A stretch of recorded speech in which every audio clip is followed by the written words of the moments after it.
더 뜨거워진 광장, 헌법재판소를 겨냥한 여론전 물음표까지 제목을 삼아봤습니다. 어제죠. 어제는 원래 총궐기가 예정이 돼 있었습니다. 각 진영 모두요. 그런데 금요일에 윤석열 대통령에 대한 구속 취소 결정이 나고, 석방 결정이 나고 이제 점점 더 뜨거워진 거죠. 어제 민주당 등 5개 야당 지도부가 장외 집회에 나섰는데 그 모습을 보고 오겠습니다. 이곳 광장에서 저들의 군사 반란을 완전히 진압할 것입니다. 내란이 종식될 때까지 국민의 손을 놓지 않고 끝까지 함께 싸우겠습니다. 긴장하고 또 긴장해야 할 때입니다. 모든 끝에는 깔딱고개가 있습니다. 우리가 지급할 일은 극우 세력으로부터 헌재를 지켜내는 것입니다. 네, 이 자리에는 이재명 민주당 대표를 포함해서 현역 의원 100여 명이 참석을 했는데요. 박 부대변인님. 네. 이렇게 대규모가 참석을 했다라는 거는 그만큼 이게 굉장히 중요한 집회이기 때문이겠죠, 민주당 입장에서도.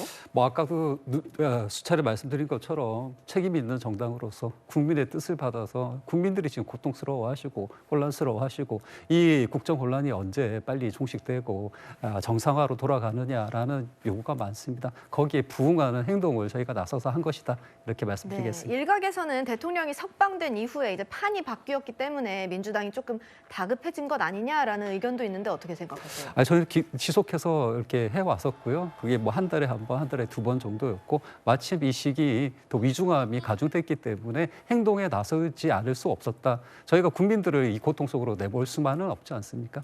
네, 김 대변인님, 그런가 하면 이제 민주당에서는 철야 농성도 이제 기획을 하고 있다라는 얘기를 들었는데 여기서는 뭐 어떤 취지로 이제 철야 농성을 하는 걸까요? 아무래도 다급하죠. 그렇기 때문에 절실함을 보이기 위해서 해야 되는데 이게 좀 안쓰러운 것 같아요. 그렇게 이재명 대표께서 총 집결을 했는데 수적으로 봤을 때는 차이가 크지 않습니까? 구체적으로 제가 숫자를 드리지 않아도 그다음에 언론에서 그다음에 광장에서 거리에서 사람들이 직접적으로 느낄 수 있는 격차가 나오고 있습니다. 근데 저는 내란 종식 그거 했을 때 하나 좀 질문 드리고 싶은 거 있어요. 네. 야 5당이 모여가지고 원탁 테이블, 내란 종식을 위한 원탁 테이블을 구성을 하셨는데 항상 이재명 대표 오른쪽인가 왼쪽에 계는 분이 누구냐? 진보당의 김재현 대표입니다. 네. 진보당은 어디의 후신입니까? 통합진보당의 후신이잖아요. 근데 통합진보당이 어떤 당입니까? 내란 선동 혐의로 해서 정당이 해산되지 않았습니까? 그렇다면 그거에 대해서는 어떤 관계인지 제가 묻고 싶고. 김재현 대표 말씀하시죠? 네, 그렇습니다. 김재현 대표. 그럼 어떤 관계인지, 내란을 종식하겠다고 하면서 내란 선동으로 돼서 당까지 없어진 그분들과 함께 한다는 그거에 대해서 좀 이해가 안 가고, 또 하나는 뭐냐면 그분들이 왜 저렇게 같이 할 수 있는 기반, 토대를 만들어준 게 이재명 대표입니다. 뭐냐면 준연동형 비례대표제를 통해 가지고 요번에 그분들이 사실 힘이 없었어요. 하지만 준연동형 비례대표제를 통해서 그분들이 의석이 가능한 순번에 배치가 됐고, 또 하나는 뭐냐면 심지어 울산 북구 같은 경우는 이상원 민주당 의원이 있었습니다. 근데 그분은 공천을 안 주고 사실상 야권 후보를 통해서 진보당 의원이 국회에 입성하는 데 도와줬습니다. 이 얘기를 그때 누가 얘기했냐? 이원욱 전 의원이 뭐라고 얘기했냐? 이재명 대표를 숙주 삼아서 경기 동부연합이 국회에 진입하고 있다. 이런 비판을 냈습니다. 그렇다면 내란 종식을 위해서 누구와 내란 선동 세력과 합작하시는 겁니까? 저는 어폐가 있다고 봅니다. 네, 구 부장님. 네, 저는 뭐 매주 주말 저렇게 많은 그 국민들이 모여서 자신의 뜻을 피력하는 거 동의합니다. 그런데 주말이 지난 평일에는 여야가 머리를 맞대고 어떻게 하면 대한민국을 더 안정적인 국정 운영 시스템을 만들 것인지 협의하는 모습을 함께 보여주셨으면 좋겠습니다. 대한민국에서 3분의 2가 넘어야 할 수 있는 것이 딱 2가지가 있습니다. 하나는 대통령 탄핵이고 또 하나가 개헌입니다. 지금 많은 국민들이 계엄에 놀란 국민들이 5년 단임 대통령제 더 이상 유지해서는 안 되겠다. 이제 국민들이 안심할 수 있는 권력 구조로 좀 바꾸자. 국민의 기본권을 어떻게 신장시킬 것인지, 대한민국 높아진 국격에 맞는 경제 상황을 어떻게 양극화를 해소할 것인지 새로운 헌법에 담자라는 얘기를 많이 하고 있습니다. 또 한 가지, 한덕수 대행이 지금 탄핵돼 있지 않습니까? 대통령이 유고됐을 때 대통령이 임명한 사람이 대통령직을 수행하는 것이 맞느냐. 오히려 이번 기회에 정 부통령을 함께 뽑아서 대통령이 거리가 되더라도 국민이 선출한 부통령이 대통령직을 수행하도록 하는 것이 합리적이지 않느냐. 지금 각계각층에서 87년 체제를 극복하자고 지혜를 모으고 있습니다. 그런데 그 일을 할 수 있는 사람이 누굽니까? 300명 대한민국 국회의원들 아닙니까? 그 국회에 다수석을 점하고 있는 게 어딥니까? 민주당, 그리고 그 민주당을 이끌고 있는 이재명 대표께서 마음을 고쳐먹고 이번 기회에 다수 국민의 뜻을 받들어서 87년 체제를 국민이 원하는 체제로 바꿔나가겠다. 이렇게 결심을 하시면 더 많은 국민들이 지지하고 동의를 보내지 않을까 하는 생각이 듭니다. 네. 자, 민주당 아까 김 대변인님께서 말씀해 주신 집회 뭐 구성원이나 이런 부분에 대해서 민주당 반론은 안 들어볼 수가 없는데요. 박 대변인 짧게 부탁드립니다. 지금 광장의 민심은 다양성, 우리 국민 모두의 총의를 모아가자입니다. 그래서 저희는 우리 국민의힘에도 열려 있습니다. 오셔서 광장에서 함께 본인들의 변호도 하시고 또 이 국정 혼란 책임 있게 정리해 나가겠다고 얘기하시면 됩니다. 아까 어떤 의원을 빗대서 말씀을 하셨는데 그런 예를 들자면 지금 헌재를 폭파하자는 의원이 있지 않았습니까? 국민의힘에 없애자고 하셨나요? 예. 그분의 이력을 보자면 그분은 그러면 헌재를 없애기 위해서 일부러 총선에서 그런 그 자리를 내주신 것인지 되묻을 수밖에 없는 질문들이 생긴다. 그래서 이런 논란은 정말 논지를 흐리기 위한 그런 전략일 뿐이다라고 말씀드리겠습니다. 논지를 흐리기 위한 전략이 아니고요. 어떻게 보면 근본적인 질문입니다.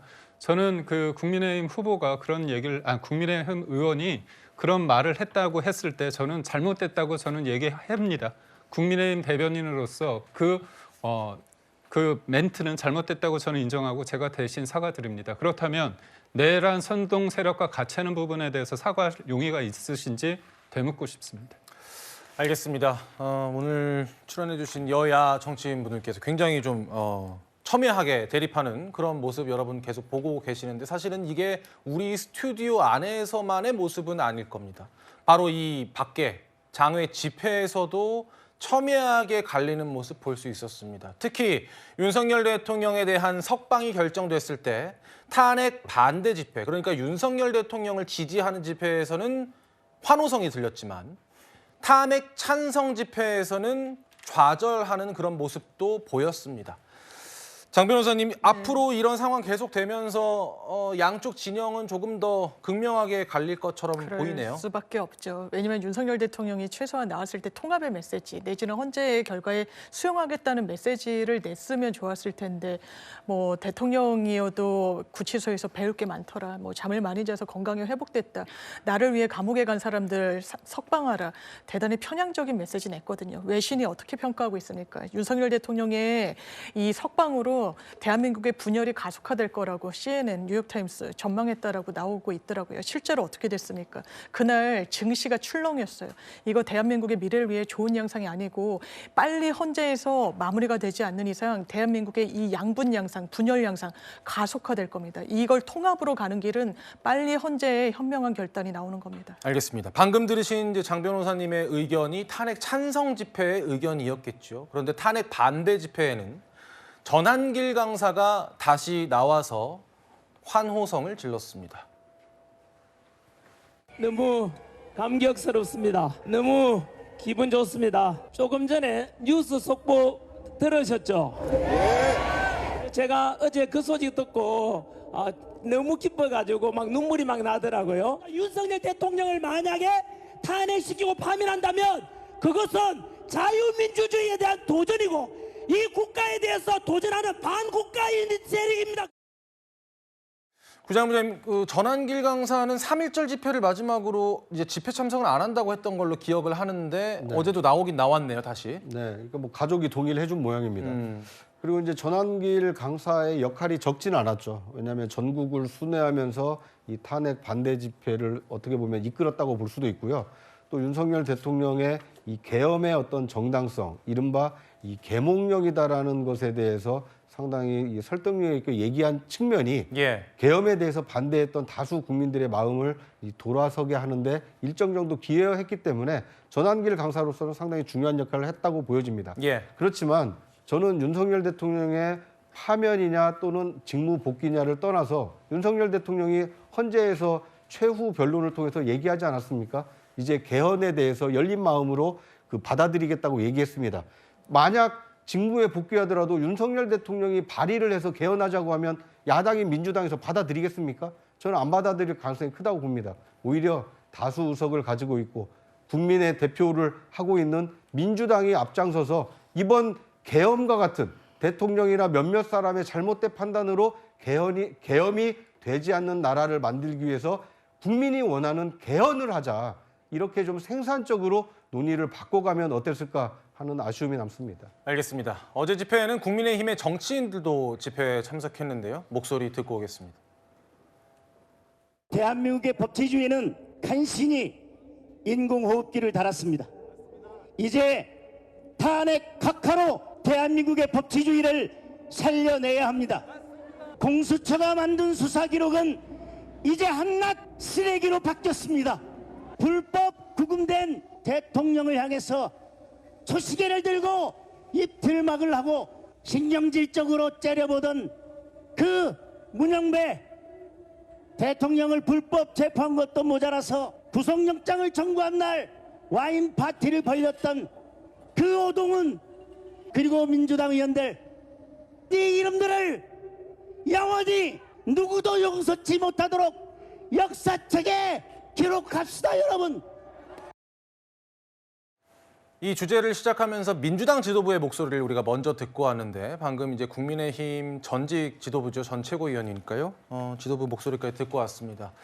이제 시간이 또 얼마 안 남아서 짧게 여쭤봐야 될 것 같은데요. 박 부대변인님. 네. 여든 야든 사실은 이제 여론전에 집중하는 모습은 다 이해가 됩니다만은 약간 각 진영에서 언어를 좀 순화하거나 자제할 필요는 있다 이런 생각도 드는데 어떻게 생각하세요?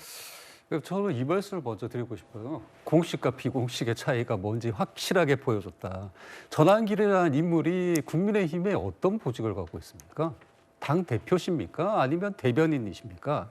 자, 이재명 당대표, 민주당의 당대표고 야5당이 함께 국민의 고통을 덜기 위해서 우리가 목소리를 내자라고 공식적으로 자리를 마련한 것입니다. 예. 거기에서 나온 발언과 저는 비공식적인 발언을 어떻게 감히 비교할 수 있을까라고 묻고 싶습니다. 국민 여러분들이 판단하실 것 같습니다. 알겠습니다. 공통 질문으로 김 대변인께도 드리겠습니다. 네, 우선적으로 선거를 통해서 어떤 지도 체제, 어떤 그 정치 세력이 재편됐을 때는 사람들이 수긍을 합니다. 아닌데, 근데 탄핵을 통해서 정치 세력이 재편되는 부분에 대해서는 정치가 굉장히 사나워집니다. 그런 부분에서 받아들이기 힘든 부분이 있죠. 왜 선출되지 않은 권력이 대통령을 탄핵시킬 수 있을지, 그런 과정에서 사람들이 그 절차적 중대함, 그런 거를 굉장히 중요시하고 있다는 말씀을 드리고 싶고요. 지금 국민의힘은 지도부가 저렇게 애쓰지 않아도 국민들이 함께하기 때문에 굳이 저리 가지 않아도 많은 사람들이 모이고 있고요. 저희가 전한길 씨를 일부러 섭외한 것도 아닙니다. 근데 이재명 대표 포함해서 야5당이 그렇게 총동원했는데 왜 이렇게 왜소한지, 그러다 보니까 말이 거칠어지는 게 아닌지 그런 생각을 해봅니다. 예.